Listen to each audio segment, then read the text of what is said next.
Ini jamu lambung, baru aja bikin tuh uapnya masih ada. Airnya tidak harus sebanyak ini, airnya segini saja. Ini karena mau diminum rame-rame, jadi bikinnya agak banyak. Nah, ditunggu sampai mengendap, di sini nanti ada endapannya, tidak apa-apa, diminum yang bening aja. Diminum semuanya juga tidak apa-apa, lakukan dengan kepercayaan. Melakukan sesuatu tanpa kepercayaan itu adalah malapetaka. Malapetaka itu datang dari pikiran. Ketidakadilan itu bertentangan dengan energi dasar kehidupan. Energi dasar kehidupan adalah keadilan. Maka setiap ketidakadilan akan kembali pada diri kita dan kita dipancing pikiran kita, akhirnya kita menciptakan ketidakadilan. Sengaja tidak sengaja. Narkon rupa. Jadi lakukan sesuatu yang kita percaya. Itu penting sekali. Nah, jamu lambung ini bisa dikonsumsi 3 kali sehari, 5 kali sehari, menyesuaikan dengan kondisi. Satu, ketika masih pertama kali mengkonsumsi, apalagi ketika mengkonsumsi itu, sebelum mengkonsumsi itu tidak ada perawatan fisik. Aku sambil madu-madune tidak bekerja, bukan madunya tidak bekerja. Madunya ada hasilnya, bukan madunya tidak ada hasilnya. Mari kita hitung apa saja yang kita makan ya. Dan apakah yang kita makan itu masuk kategori natural, organik. Apa beda natural dan organik? Kenyataannya kita sudah di brainwashing. Kimia itu bagian dari kehidupan. Tidak ada yang perlu dikhawatirkan dengan kimia. Dan brainwashing itu nama lain dari penjajahan, dan penjajahan itu dilakukan secara sistematis dan tidak dilakukan oleh satu pihak. Dan cuma pihak ini hanya punya satu tujuan saja. Ego, nafsu. Yang diinginkan hanya dirinya sendiri, kepentingan sendiri. Entah itu uang, entah itu harga diri. Itu menunjukkan tidak paham tentang harga diri. Harga diri itu pengetahuan tentang diri kita sendiri. Dari sana kita yang paling tahu, karena itu harga diri adalah kejujuran. Ketika kita melihat diri kita jujur, dari sana kita menghormati diri kita sendiri. Karena itu semua hanya tentang nafsu. Itu bukan harga diri, itu bukan tentang kehormatan. Nah, jamu lambung ini atau herbal yang lain yang konteksnya itu adalah natural, yang konteksnya itu tidak diolah sehingga menjadi sintesis, maka itu tidak bekerja karena tidak ketemu timbangannya. Di permen saja berapa itu bahan kimia sintetis yang ada di sana? Berapa pengawet yang ada di sana? Satu saja yang dibahas, pengawet saja itu sudah berapa banyak? Itu baru satu. Sesuatu yang bagian dari kita, bagian sehari-hari kita, seperti kerupuk. Apa bisa kerupuk itu semekar itu ya? Apa bisa kerupuk itu seawet itu kalau nggak ada bahan-bahannya atau keripik-keripik yang lain? Dan tambahkan daftarnya. Jadi sesuatu yang tidak alami, sesuatu yang pengolahannya panjang dan melibatkan bahan sintetis, jelaslah sesuatu yang natural itu nggak ketemu. Jadi kenapa akhirnya terjadi salah paham dan bahkan itu menjadi fitnah? Karena kita tidak mau belajar. Hanya kita mempersulit diri kita sendiri. Mempersulit diri sendiri itu akibat kita tidak mau belajar. Kenapa kok kita tidak sembuh? Kenapa kok sudah beli tapi ternyata tidak menghasilkan diinginkan? Itu sama dengan tidak berkah. Karena kita tidak mau belajar, karena kita tidak memahami. Sembuh sehat itu milik mereka yang mau belajar, milik mereka yang mau memahami. Jadi kalau tidak ada terapi fisik sebelumnya, seperti yang nomor 1 yang paling aku rekomendasikan adalah bekam. Karena bekam itu ada pengeluaran. Harus diingat, setelah darah dikeluarkan harus ada pengganti darah. Aku seorang pembekam, aktif membekam, bertahun-tahun membekam. Bisa dikatakan entah di skalaku saja atau di skala yang lebih besar, aku tidak paham karena aku juga tidak berkumpul dengan asosiasi-asosiasi apapun. Itu nggak ada. Setelah bekam harus mengkonsumsi tambah darah, itu nggak ada. Maka itu membahayakan diri. Jadi bekam harus menambah darah. Semakin banyak darah yang dikeluarkan, maka makanan bergizi tinggi yang dimaksudkan untuk mengganti darah itu harus makin banyak.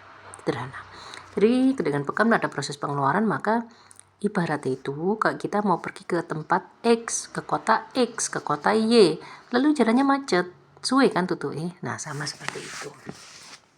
Jadi kalau tidak ada terapi fisik, yang paling ringan itu pijat itu melancarkan darah. Lancar kan? Lancar itu seperti lentur. Setiap hari sedikit tapi dapat. Nah, jatuhnya bisa sampai 5 kali mengkonsumsinya kalau yang diinginkan adalah kecepatan. Yang diinginkan adalah hasil yang bagus, yang diinginkan adalah badannya segera terawati atau dalam kondisi lebih baik. Jadi bisa sampai 5 kali sehari. Nah, ini segini doang ya. Kemudian ketika ini ada endapannya, itu endapannya tadi bisa dicomi lagi. Ada seorang teman baikku yang kusebut sebagai saudara kehidupan. Itu kalau sudah dicomi yang panas, sudah dicomi, diambil air beningnya, itu dicomi lagi pakai air. Bikinnya sama persis seperti bikin kopi pakai air panas. Kemudian sisanya ini dicomi, yang bening untuk anak-anak, yang sisanya untuk orang tua. Itu juga masih, insya Allah masih berkah. Dimohonkan masih berkah. Ketika kita mengkonsumsi dalam waktu yang dekat, dalam waktu yang kontinu, maka nanti efeknya akan bisa jelentrek. Ketika lambung itu sudah membaik, maka berapa lama waktu yang dibutuhkan untuk membaik ya setiap orang tidak sama. 10 hari itu bisa dirasakan kenikmatannya setelah mengkonsumsi, kemudian 3 bulan itu semakin ajek ya.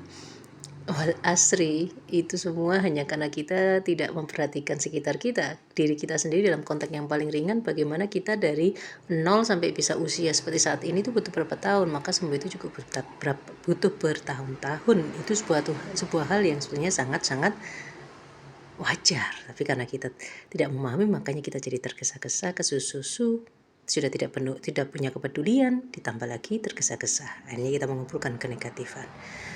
Nah, ini lama-lama nanti bisa jerentrek ke bagian yang lain. Menyembuhkan tenggorokan itu lebih sulit daripada menyembuhkan lambung. Kalau ini dikonsumsi terus-menerus, nanti tenggorokannya bisa ikut membaik ya. Selama beberapa tahun, sekitar 5 tahunan, aku tidak mengkonsumsi kopi dan sebagainya. Kenapa? Karena posisinya lambung itu sangat luar biasa dan tenggorokan itu juga sangat biasa. Nggak kena apa-apa, kecentok sedikit, kena sedikit itu nggak bisa ya.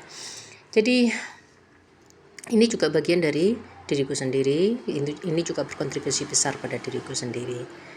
Nah, rutin setiap hari, sekali sehari itu lebih baik daripada tidak sama sekali. Wal asri, semua butuh waktu. Alhamdulillah sekarang minum kopi juga oke. Masalahnya kopi itu tinggal satu di aku, panas. Kopi itu mengandung panas, manfaatnya banyak. Hidup itu diciptakan Allah dengan sempurna, tapi kesempurnaan itu tidak digenggamkan ke tangan manusia. Kita aja nggak sempurna sesombong itu, serakus itu, setama itu, pinginnya sembuh itu waras cepet-cepet. Itu namanya rakus, itu namanya serakah, tamak dalam kebenaran, nggak gelem jipik kewajibannya, nggak gelem ngambil kesalahannya sendiri, yaitu tidak mau belajar, tidak memperhatikan. Nah, kopi itu nggak cuma jelek doang, makanya kita punya positif dan negatif. Nah, kopi itu ada panasnya. Karena aku di rumah kontrakan yang sekarang ini hanya seperti kamar-kamar, jadi terus juga nggak jualan, ngelesnya juga cuman malam, kegiatannya sedikit banget, lebih sering nggak mobile, maka itu terus olahraganya juga kurang ya. Setelah kakiku sakit baru aku mulai lebih banyak bukan lebih banyak, aku nggak pernah putus lah katakanlah begitu ya dengan olahraga, hanya durasinya saja yang pendek-pendek. Nah sekarang dengan kondisi kaki yang sakit akibat beban hidup, meskipun kita rawati kita akan sakit karena hidup adalah hidup. Itu karena beban hidup, beban kegiatan hidup, kemudian dengan kondisi yang tadi hanya banyak duduk, jam olahraganya itu kurang panjang, tidak sesuai dengan kebutuhan, dan pola konsumsinya tetap sama, maka aku bakal berada di tempat yang sama. Jadi dengan semua itu, mengkonsumsi kopi itu dengan kondisi panas dipicu oleh banyak duduk itu sudah memancing kondisi tubuh tidak nyaman, ototnya kaku, belungnya tuh tertekan dan sebagainya. Intinya tekanan itu tidak hanya ada di luar tubuh kita, tapi dalam tubuh itu juga berlalu, dan kita sakit itu juga hal yang sama seperti tadi aku ceritakan, kakiku sakit karena akibat tekanan hidup. Jadi dalam tubuh juga sama, kita itu sebetulnya sakit hanya karena sederhana tekanan. Karena itu perlu sekali dibantu ketika lambung kita itu terluka, entah lukanya itu katanya lapisan lambungnya hilang atau bahkan sudah ada borok di sana. Ini juga satu hal lain, kita mendengar dari orang lain karena orang itu dianggap sebagai orang yang terpercaya, padahal kita juga nggak tahu juga dia terpercaya apa enggak. Kita tidak berlaku sedang rasional, langsung aja dipercaya. Kita tidak pernah melihat sendiri lambung kita, katanya doang. Maka dari sana kita akhirnya menjajah diri kita sendiri. Hidup pada tentang membebaskan jiwa. Dan itulah kenapa hidup itu menjadi berat, karena kita tidak sempurna. Akhirnya lelah kan, terus menerus memisahkan mana sih yang bisa kita percaya, mana yang enggak, mana sih batasannya. Oh ya, dokter ini ngomongnya itu lambungnya parah bu, ininya luka. Oke, sampai seberapa mana ya batasan kebenaran itu, apa sih yang dimaksud.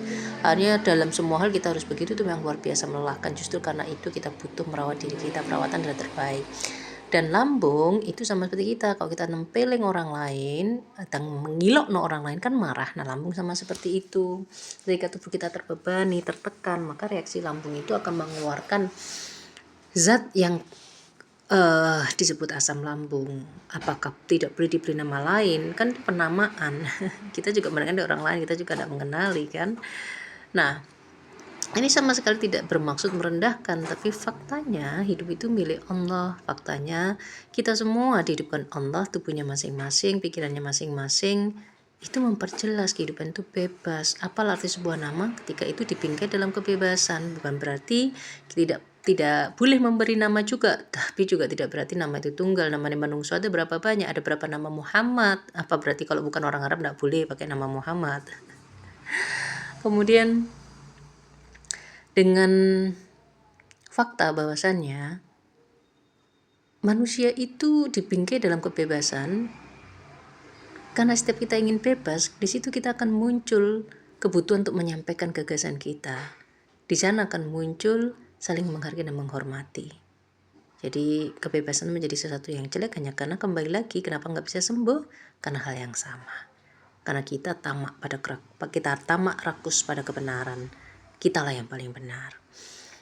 Jadi ketika tidak ada terapi fisik itu akan memperlambat, kemudian konsumsinya dianggapnya itu selalu orang pengennya itu jamu obat yang berakadabra, boom, mana ada. Kita datang ke dunia ini juga nggak langsung jadi bayi gede dan nggak langsung dalam posisi kita sudah umur seperti kita sekarang. Semuanya akan mengikuti prosedur ketentuan Allah. Berkah itu ada. Berkah itu ketika seperti tadi, kepercayaan, dan kepercayaan itu dibangun bukan atas membabi buta, tapi kepercayaan itu dibangun di atas bekal yang diberikan oleh Allah yang nama akal. Akal itu berpikir, kalau otak itu berarti bendanya kan.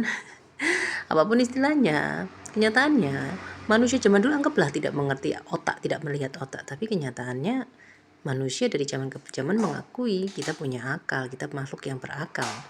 Sama seperti itu. Ketika kita rakus tamak, itulah yang menghalangi kita dari sembuh, tidak ada keberkahan. Ada jalan menuju Roma. Urusan sepeda motor, gimana motornya enak aja, ada caranya. Gimana caranya supaya HP kita itu enak juga sama ada caranya. Jam lambung ini merupakan jam perawatan ketika kita terdesak, ketika kita lelah fisik, tubuh kita dilemahkan oleh diri kita sendiri, banyak beban pikiran dan banyak beban hidup. Itu membuat kita menyakiti diri kita sendiri. Ketika itu asam lambungnya berlebih, maka ketika itu paling-paling bambu masalah berjalan. Ketika asam lambungnya itu tinggi, maka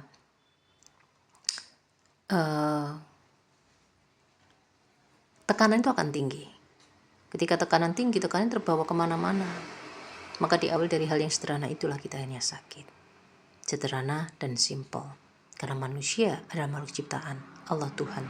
Tuhan yang maha hebat, manusia tidak. Sehingga kita sakit itu karena hal-hal yang sepele.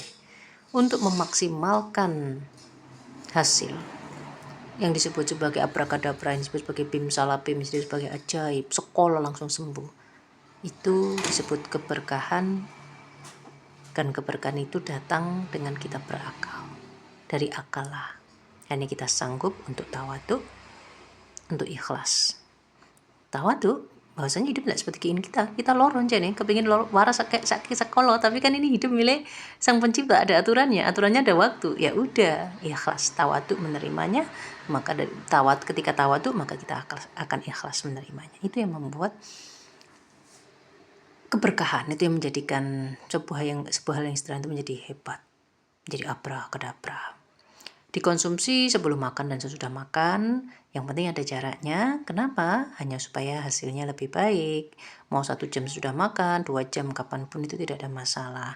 Ketika kondisi kita ngedrop, dikonsumsi dalam kondisi hangat itu akan lebih baik. Sedikit banget ya, segini ini karena masih panas, baru bikin, belum sempat aku minum, tapi sudah dibikin video dulu. Dimohonkan informasi ini menjadi keberkahan, jalan kebaikan. Kalau ada informasi yang belum disampaikan tentang bahan, ya bahannya ada banyak, karena tadi 1 lawan 1 juta. Kalau cuman kuner doang, apa yang mempan, ya harus disamakan dosisnya. Tapi musuh tetap disamakan karena beda kelas. Ini kelasnya kelas natural, ini kelasnya kelas sederhana, sementara kita konsumsi itu luar biasa. Karena itu kalau cuma satu bahan itu tidak akan bekerja dengan sebaik yang diinginkan. Wah, jamu berbahaya. Ingat, berkeadilan. Manusia itu tidak sempurna, yang dituntut adalah berkeadilan. Yang dituntut adalah keadilan. Jadi kita bersyukur dengan otak cerdas yang diberikan Allah, maka kita akan tahu. Oke, anggaplah benar. Itu berbahaya. Berbahayanya di mana? Lalu bagaimana dengan obat kimia? Sekali lagi kita sakit, tidak sembuh-sembuh. Sebetulnya karena kita tamak, karena kita rakus, karena kita serakah. Menghilangkan fakta sehingga kita tidak sanggup bersyukur. Sehingga enak dia rendah enak, enak didik dia rendah enaknya, karena kita tamak, rakus, serakah, sehingga kita tergesa-gesa.